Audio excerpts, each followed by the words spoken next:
Boa noite, meus amados e queridos irmãos. Vamos refletir mais uma vez na palavra do nosso Senhor Deus, essa palavra que nos consola, nos aconselha e principalmente nos fortalece, nos salva em nosso Senhor Jesus Cristo, nesses momentos de reflexão que nós estamos passando. E é sempre bom a gente voltar para a palavra de Deus. Espero que os irmãos estejam aproveitando bem esse período de isolamento social, de quarentena. A gente sabe que é difícil, mas a gente precisa permanecer firme no Senhor. Então, vamos fazer o melhor possível, continuar cultuando o nosso Deus em família, nos lares e nos desenvolvendo no Senhor, orando para que esse período passe logo, que a gente possa estar reunidos novamente no templo, voltando a trabalhar, fazendo as coisas normalmente, mas que essa situação possa passar o quanto antes, irmãos. Na semana passada à noite, nós falamos sobre a crise como oportunidade. Nós vimos que crise não necessariamente tem que ser algo ruim, que a gente pode tirar coisas boas disso. E além dessa crise pandêmica e o isolamento social que nos afeta muito, nós enfrentaremos muito em breve, já começamos a enfrentar, mas nós vamos enfrentar muito em breve uma fortíssima crise econômica mundial.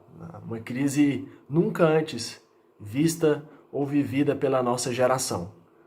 Foi até motivo de discussões e debates políticos, enfim, nas diversas esferas e segmentos da sociedade. E junto com essa crise financeira que virá, devido ao fato de muitas coisas estarem fechadas, fronteiras, rodovias, estabelecimentos, e o que acaba fazendo com que a economia não gire, não rode, e tanto o nosso país quanto os países do mundo inteiro vão ter que lidar com esse sério e grave problema. Junto com essa crise vem também o medo do desemprego, que já é relativamente grande e vai aumentar ainda mais, e de quebra de empresas e sistemas, enfim. E a gente, além do medo da doença, do isolamento social, dos problemas da pandemia, ainda nos preocupa essa questão financeira, econômica, enfim. E como deve ser a nossa atitude diante disso tudo? Como devemos estar diante destas questões externas? E é para dar um pouco de alento aos nossos corações que eu quero falar sobre isso hoje à noite. É racional, lógico e pertinente essa preocupação. A gente sabe que o dinheiro move tudo. A gente precisa do dinheiro para se alimentar, para tocar a vida, para ajudar na obra do nosso Deus também, pagar as nossas contas e tudo mais. Mas às vezes eu percebo um certo desespero, uma desesperança e a falta de fé da parte dos cristãos. E é para dar um pouco de alento, para dar uma palavra de conforto, de consolo e principalmente uma palavra que revigora, é que eu estou trazendo essa mensagem hoje à noite. Uma mensagem que Deus falou comigo, fala comigo no meu coração. Eu quero compartilhar com os irmãos para que Ele possa estar falando com os irmãos. O texto que os irmãos já leram está em Efésios, capítulo 3, versos 14 ao 19, onde o apóstolo Paulo fala aos irmãos em Éfeso, e eu tenho preparado uma série de estudos em Éfeso sobre o crente nas regiões celestes, e eu vou trazer uma série de estudos sobre Efésios do início ao fim, mas não nos impede de, nesse momento específico, trazer um pouco desse privilégio maravilhoso que é a mensagem através da carta aos Efésios. Então, Efésios capítulo 3, vamos, como de costume, fazer a leitura panorâmica, depois pegar os pontos importantes em cada versículo, relevantes para a gente hoje à noite, e ao final, fechar na conclusão, trazendo aquilo que o Senhor Deus tem para nos edificar.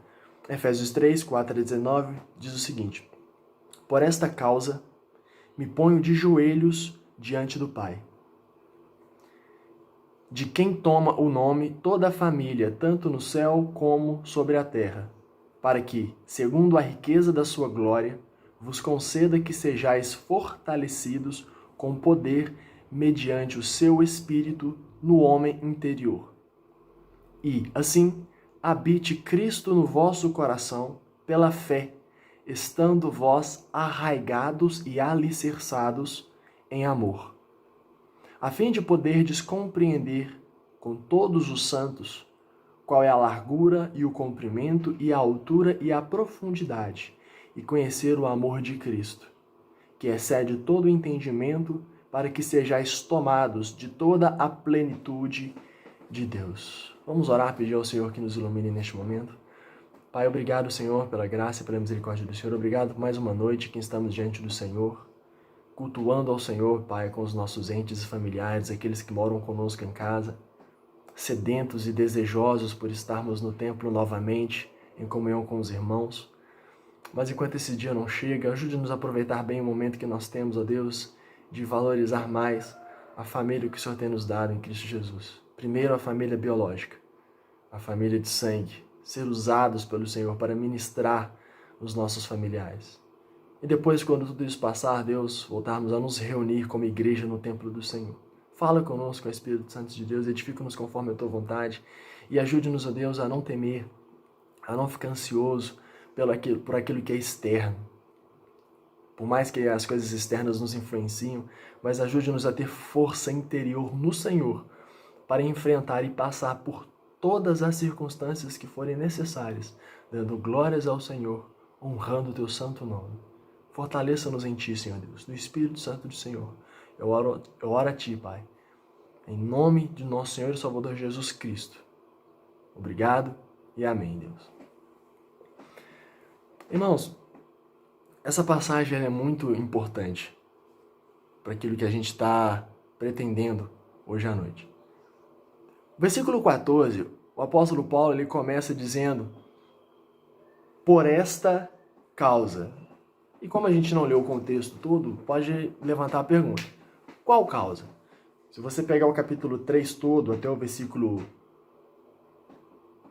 13, nós vamos ver que Paulo está falando sobre a vocação dos gentios e o apostolado dele. Muito provavelmente o título que está em cima do seu capítulo 3 fala sobre isso. Paulo está dizendo do grande privilégio que os gentios tiveram de receber a palavra do evangelho da mensagem, essa salvação que ela foi estendida além do povo judeu, o povo israelita. Deus, na sua graça, na sua grandeza, no seu amor infinito, estendeu para toda a humanidade. E nós estamos aqui hoje cultuando o Senhor Deus, mesmo não tendo nascidos na Palestina. Nós estamos aqui hoje, em outro continente, louvando e adorando o Senhor nosso Deus, porque a graça dele alcança todos os povos. Porque Deus amou o mundo de tal maneira que deu o seu Filho. Então Paulo está falando sobre isso, sobre a vocação dos gentios e a vocação dele mesmo como apóstolo, né? Que ele foi chamado para ser servo do Senhor Deus, mesmo sendo o menor no ponto de vista dele. Olha o que ele fala no versículo 8.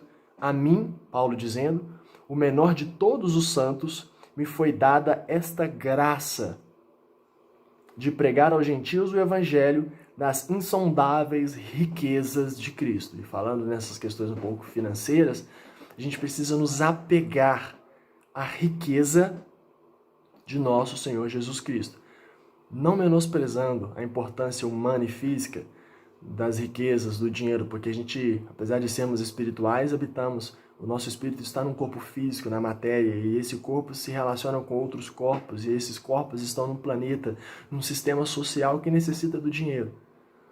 Só que a riqueza mais importante que um ser humano pode alcançar é a riqueza de nosso Senhor Jesus Cristo. E isso é uma das coisas que Deus tem falado ao mundo no meio dessa situação. Por mais que a pessoa tenha muito dinheiro e ela pode ter um aporte de médicos particulares, se o Senhor quiser levar essa pessoa, nada vai impedir. Então, irmãos, é o momento da gente pensar assim sobre isso. E a gente pode perceber a humildade do apóstolo Paulo.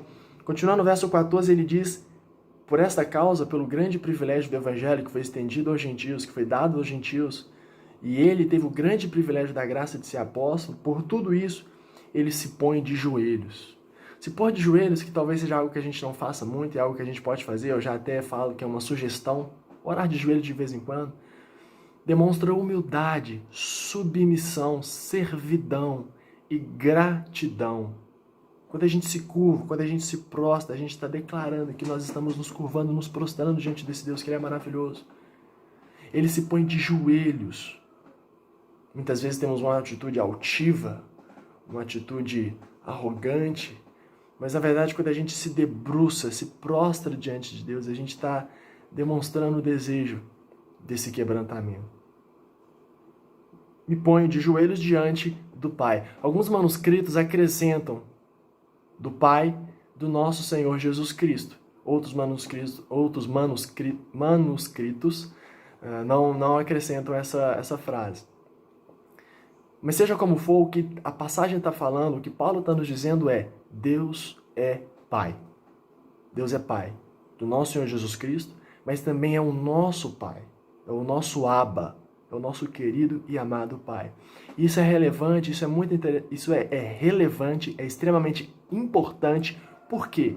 Porque quem é pai, cuida. Pai não é só aquele que coloca no mundo. Esse é o genitor. Pai cuida, pai é presente, pai dá carinho. E apesar que às vezes possamos não sentir a presença de Deus, às vezes queremos vê-lo, tocá-lo, abraçá-lo, mas ele é presente, ele é real. Seu Santo Espírito está em nós, está conosco. E através da comunhão da igreja, nós podemos sentir o abraço de Deus através dos irmãos que são os membros do corpo de Cristo. Então Deus está presente. Deus é real. Deus está conosco. E Pai cuida. Então a gente precisa estar entendendo essa paternidade de Deus e sentir o cuidado de Deus e crer que Ele está cuidando de nós, porque Ele está cuidando de nós, irmãos. Ele tem nos preservado. No caso da nossa igreja, ao longo dessas 30 décadas, apesar de todas as dificuldades que passamos, de todos os momentos difíceis, veja como é maravilhoso, como é grandioso o amor do nosso Pai. É nisso que a gente deve firmar a nossa vida, firmar os nossos passos e firmar a nossa fé. Avançando, versículo 15, ele fala algo interessante: de quem toma o nome toda a família, tanto no céu como sobre a terra. Pegando esse versículo de trás para frente, tanto no céu como sobre a terra, tanto os anjos lá no céu, como os seres humanos aqui na terra, são criaturas de Deus. Os anjos do Senhor. E os homens, criaturas do Senhor, a sua imagem e semelhança. Então Deus, Ele é Pai. Ele cuida tanto de seres angelicais como de nós, seres humanos. E aqueles que recebem essa paternidade a Deus se tornam filhos. E o que se espera de um pai é que ele cuida, e o nosso Senhor Deus tem cuidado de nós. O que se espera do filho é que ele honre e obedeça ao seu pai. O mandamento com promessa: honra teu pai e tua mãe. Se nós devemos fazer isso com os nossos pais humanos, e é um mandamento qual que é a expressão? Sem condição, eu não devo amar o meu pai e minha mãe se a Bíblia diz que eu devo amar e pronto. Imagina com o nosso Deus, com o nosso Pai espiritual. Então a gente deve honrá-lo e obedecê-lo. Então o filho ele precisa ser obediente, o filho precisa honrar. E Paulo faz um jogo de palavras muito interessantes, tanto com a palavra pai do versículo anterior, versículo 14, quanto com a palavra família deste versículo. Porque as duas palavras, ela vem da raiz grega, ela vem de uma raiz grega. A palavra pai em grego significa pater, que significa antepassado, ancestral e pai. E a palavra família no grego, ela significa patria, que é uma palavra no nosso português que significa pátria, tem a ver com a nação. Mas essa palavra grego patria tem a ver com linhagem, tribo e família. E esse jogo de palavras é importante porque, mais uma vez, o apóstolo Paulo, ele trabalha esse conceito de família. Então, irmãos, é importante, pois nós precisamos sempre reforçar o privilégio da família e sempre valorizá-la. Nós vimos hoje de manhã um exemplo negativo em que a família do povo judeu, maridos, esposas, filhos, estavam se organizando para cultuar uma divindade pagã egípcia. E o profeta Jeremias disse para o povo voltar ao Senhor Deus, eles não estavam voltando e sofreriam as consequências do castigo de Deus. E na Bíblia, essa linguagem familiar ela é recorrente, extremamente importante. E nesse momento em que nós estamos em família, mais uma vez, essa passagem é importante, esse verso é importante. Deus é nosso Pai, nós somos os seus filhos. Então nós precisamos valorizar a nossa família biológica, né? Mas também é espiritual em Cristo Jesus. Nascemos para viver bem e em família diante de Deus. Então não adianta também eu ir para a igreja e abraçar os irmãos em Cristo Jesus e levantar as minhas mãos e declarar que Deus é o meu Pai e eu sou o seu filho e valorizar a igreja espiritual, se na verdade eu não valorizo a família biológica. Eu sei que em alguns casos existem alguns parentes que não aceitam o evangelho, que são resistentes, que, por exemplo, não quiseram participar desse culto, não quiseram estar ouvindo essa mensagem junto com você, talvez isso tenha acontecido, mas continue insistindo, continue orando, continue buscando, continue perdoando e colocando a sua vida como instrumento nas mãos de Deus, que eu tenho certeza que Ele vai te usar vai te usar na vida desse parente, desse familiar, e a semente vai ser plantada. Continue orando, continue buscando e ore por isso, irmãos. Então a gente precisa valorizar isso. Esse jogo de palavras que o apóstolo Paulo faz no versículo 15 é muito interessante, pois Deus é nosso Pai e nós vivemos em família, então valorizemos esse privilégio que nós temos. Versículo 16, mais uma vez ele fala sobre a riqueza. Para que, segundo a riqueza da sua glória, vos conceda que sejais fortalecidos com poder mediante o seu Espírito no homem interior. Irmãos, a riqueza da glória do Senhor Jesus Cristo é a maior, principal e mais valiosa riqueza que um ser humano pode alcançar. É ela que nós devemos estar desejosos e sedentos acima de tudo, a riqueza da glória de nosso Senhor Jesus Cristo.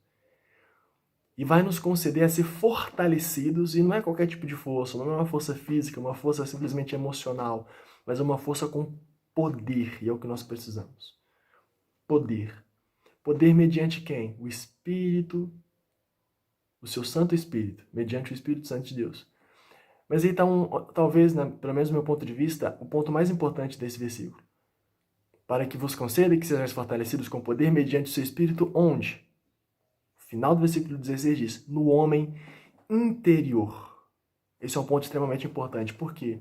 Porque às vezes nós damos mais valor ao que é externo, ao homem exterior, do que o interior, do que o que é interno. Mas é do interior que virá a força de Deus pelo Espírito Santo do Senhor. Então, às vezes, as circunstâncias, as coisas lá fora, as coisas deste mundo, as circunstâncias que acontecem nos pressionam, nos oprimem. Às vezes as coisas do mundo, até mesmo as alegrias, as felicidades externas, motivam o nosso interior, mas na verdade é ao contrário. É que a influência de Deus causada no nosso interior nos motiva a influenciar o nosso interior. Deus trabalha de dentro para fora em nossas vidas. É claro que o ambiente ele influencia quem somos, sim. Mas o Espírito Santo de Deus quer nos fortalecer de dentro para fora e fazer com que nós passemos a influenciar o nosso meio no Senhor. Então isso é extremamente importante, irmãos.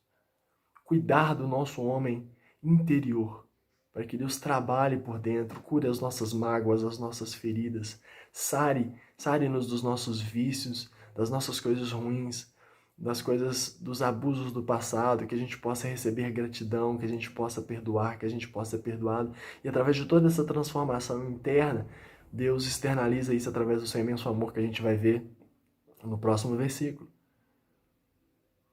Por isso, muitos não conseguem força, muitos são fracos e permanecem fracos durante muito tempo, pois valorizam mais o que é externo do que é interno.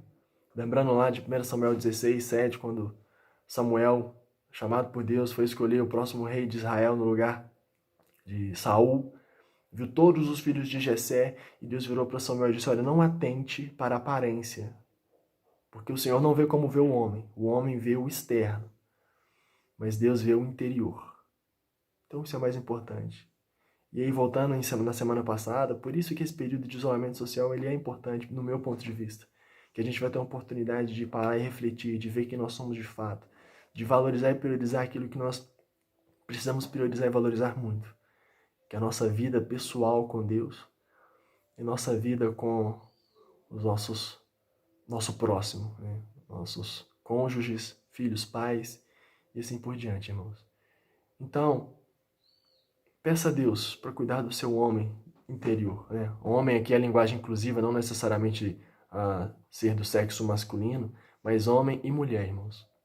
O versículo 17, avançando, ele diz, e assim habite Cristo no vosso coração pela fé, estando vós arraigados e alicerçados em amor. Outro verso extremamente fundamental, que mais uma vez fala sobre algo que é interno, valoriza aquilo que é interno, aquilo que está dentro de nós. Não aquilo que está dentro de nós, o que diz respeito que aquilo que está dentro de nós é o mais valioso em nós mesmos. Mas aquilo que está dentro de nós só será valioso se aquilo que estiver dentro de nós for Cristo Jesus. E é isso que ele está dizendo. Habite Cristo no vosso coração. Não é somente conhecer a Jesus e falar dele, mas é tê-lo habitando em ti. Essa expressão também pode significar dentro de ti. Não é ler sobre Jesus, falar sobre Jesus, externalizar sobre Jesus, mas é tê-lo em mim. E isso talvez é um dos motivos que o nosso evangelismo seja falho, pois às vezes falamos de um Jesus, será que habita em nós? Será que habita dentro de nós? Uma questão, uma pergunta para a gente fazer. E ele habitando em nós, a gente precisa fazer com que ele habite mais e mais, alimentando a nossa fé no Senhor. E esse habitar de Cristo em nós ocorre pela fé. Fé em quem? Fé nele, no próprio Senhor Jesus Cristo, que nos motiva e impulsiona ao amor. O amor dele que é derramado em nós, cresce em nós e nos impulsiona a amar de volta o nosso próximo, a amar a Deus sobre todas as coisas e ao próximo como a ti mesmo. Então você precisa estender o amor de Deus no seu lar, no seu casamento, na sua casa, irmão. Irmã, isso é extremamente importante e relevante. O interno que nos leva ao externo. Versículo 17, Paulo usa duas expressões muito interessantes. E assim habite Cristo no vosso coração pela fé, estando vós, e aí ele usa duas palavras, arraigados e alicerçados. São duas palavras que elas demonstram profundidade. Arraigar é criar raiz, é germinar através da raiz, não é igual aquela experiência que a gente faz geralmente na escola, no ensino fundamental 1, de colocar o feijão dentro de um copo de vidro ou copo descartável, que seja transparente, em cima de um algodão empapuçado de água, para a gente ver que aquele pouco de umidade do algodão faz com que o feijão, o broto de feijão germine e saia um brotinho e você consegue visualizar o processo de crescimento da planta. Mas aquela raiz ali, ela não está arraigada. A simples umidade fez o feijão morrer e surgiu um brotinho ali, mas aquilo ali não vai vingar muito. Para aquele feijão crescer, precisa de terra, ele precisa estar arraigado no solo. E com essa profundidade que ele adquire no solo, é que ele vai crescer, ter força e germinar. Muitos irmãos são como esse feijãozinho em cima do algodão, como experiência de criança na escola. Até brota, até parece que vai dar fruto, mas não vinga. Então, irmãos, a gente precisa estar arraigados no amor de nosso Senhor Jesus Cristo. A outra palavra que o apóstolo usa é alicerçados, vem de alicerce, que é fundação, que é algo abaixo da superfície. Para um prédio crescer, para um edifício ser alto, ele precisa ter uma boa base, uma boa profundidade. O solo também precisa ser bom. Então, irmãos, percebe que não é algo superficial. Nós precisamos ter profundidade em nosso relacionamento com Deus e não sermos simplesmente evangélicos de jargão, evangélicos de superficialidade, mas crentes que verdadeiramente creem em Deus, evangélicos que verdadeiramente vivem o evangelho, cristãos que verdadeiramente são cristos pequenos, discípulos de nosso Senhor Jesus Cristo, salvos em nosso Senhor Jesus. Habite Cristo em vosso coração, pela fé, estando vós arraigados e alicerçados no amor, irmãos. E esse amor que inunda as nossas vidas, mas um amor que faça com que a gente inunde a vida dos outros também. Somos ferramentas, devemos ser ferramentas nas mãos de Deus na vida do nosso próximo. Versículo 18 e 19, caminhando para o final, o apóstolo Paulo diz, qual o fim, qual a finalidade, qual o propósito disso tudo? A fim de poderdes compreender. E olha que durante tudo isso a gente está sempre compreendendo. Parece que ao chegar no 17, Cristo habitando em nós e estamos arraigados, alicerçados, já está pronto. Não, não está pronto, não está bom. A gente está sempre num processo. E só na glória essa obra ela vai ser acabada. A fim de poderdes, versículo 18, compreender, irmãos. Nós precisamos compreender com todos os santos. Não é algo sozinho. E aí, mais uma vez, a linguagem do todo, a linguagem da família, dos irmãos, dos irmãos que nós temos em nosso Senhor Jesus Cristo. Qual é a largura, o comprimento e a altura e a profundidade? É conhecer o amor de Deus por completo em Cristo Jesus. Versículo 19, conhecer o amor de Cristo, que excede todo o entendimento, para que sejais tomados de toda a plenitude de Deus. Ser pleno é o segredo para enfrentar tudo com força. Plenitude de Deus em nós. Ser pleno, irmãos, é o segredo para enfrentar tudo com força. Mas a verdadeira plenitude é só conhecendo o amor de Jesus Cristo. E não é simplesmente ficar sabendo, mas é conhecer, como o versículo fala, largura, comprimento, altura, profundidade, conhecer os aspectos gerais do amor de Deus em nós e através de nossas vidas. Significa que seremos perfeitos? Não. Obviamente, não. Não nessa vida. Mas está intimamente conectado àquele que é perfeito. Aquele que enfrentou todas as coisas, o homem de dores, sabe o que é sofrer. O príncipe da paz. Aquele que, a palavra nos diz que foi tentado em todas as nossas tentações, porém sem pecado. Aquele que nos é o exemplo, aquele que é o nosso bom pastor. Aquele que subiu o Calvário, aquele que morreu por nós na cruz. Aquele que diz, aprendam comigo, sigam. Então, irmãos, nós temos inúmeros privilégios e oportunidades. Acontece que o inimigo, nosso adversário, ele vai tentar nos cegar pelas circunstâncias, como Adão e Eva no jardim. Tinha um paraíso, podia comer de todas as frutas, tinha um relacionamento próximo e íntimo com Deus. O inimigo levou eles exatamente na única coisa que eles não poderiam fazer. Como nós vimos hoje de manhã, que a gente faça aquilo que nós devemos fazer. E, obviamente, isso nos leva também a não fazer o que nós não devemos fazer. Para a gente concluir, meus amados e queridos irmãos, voltando à pergunta da introdução, como devemos estar diante da crise financeira que se seguirá? E não somente a crise financeira, mas todas as outras crises, né? Tanto essa que nós estamos vivendo, a crise financeira e todas as outras que nós vamos vivenciar. Primeiro, lembrando que a gente viu semana passada, que tendo uma perspectiva de que crise é oportunidade, de crescimento e de desenvolvimento. Mas em relação à mensagem de hoje, o que eu quero dizer é o seguinte: como nós devemos estar diante da crise e das crises? Confiar e descansar sob a paternidade e o cuidado do nosso Pai. Aproveitando as oportunidades no amor de nosso Senhor Jesus Cristo, colocado em nosso homem interior pelo Espírito Santo de Deus. Essa frase ela vai estar no material, no esboço que eu vou mandar para vocês, que eu já mandei para vocês, mas eu vou lê-la novamente. Confiar e descansar sobre a paternidade e o cuidado do Pai, aproveitando as oportunidades no amor de nosso Senhor Jesus Cristo, colocado em nosso homem interior pelo Espírito Santo de Deus. E aí eu fiz questão de colocar a Trindade. O cuidado de Deus Pai, o amor de nosso Senhor Jesus Cristo, o Filho, e esse amor é colocado em nós pelo Espírito Santo de Deus. Percebam que a obra de Deus ela é completa. Que Deus não nos deixa faltar nada do que a gente realmente precisa. Se talvez tenha algo que você acha que está faltando, acha que está precisando, pode ter certeza que Deus é soberano e sabe o que você precisa e vai te dar na hora certa, no momento certo, irmãos. Descanse.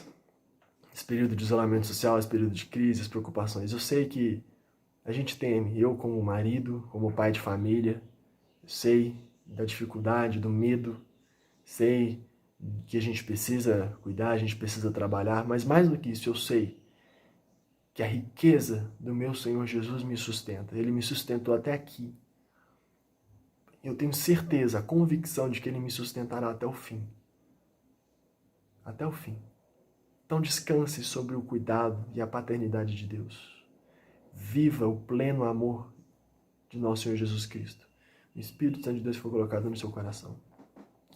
Para a gente finalizar, a gente finaliza com os versículos 20 e 21. Para a gente fechar essa passagem aqui, que fecha esse trecho. Versículo 20. Ora, há aquele que é poderoso para fazer infinitamente mais do que tudo quanto pedimos ou pensamos, conforme o seu poder que opera em nós. A Ele seja a glória na igreja e em Cristo Jesus, por todas as gerações. E aqui todas as gerações significa nós, hoje em dia. Essa carta foi escrita àquela geração do primeiro século. Mas quando Paulo diz aqui todas as gerações, nós nos incluímos. E talvez passaremos pela pior crise que a nossa geração já vivenciou. Mas a gente precisa dar glória a Deus. Para todos sempre. Amém. Que Deus nos abençoe com essa palavra. Que o Espírito Santo do Senhor Deus continue trabalhando em nossos corações e nos fortalecendo em nosso Senhor Jesus Cristo. Oremos.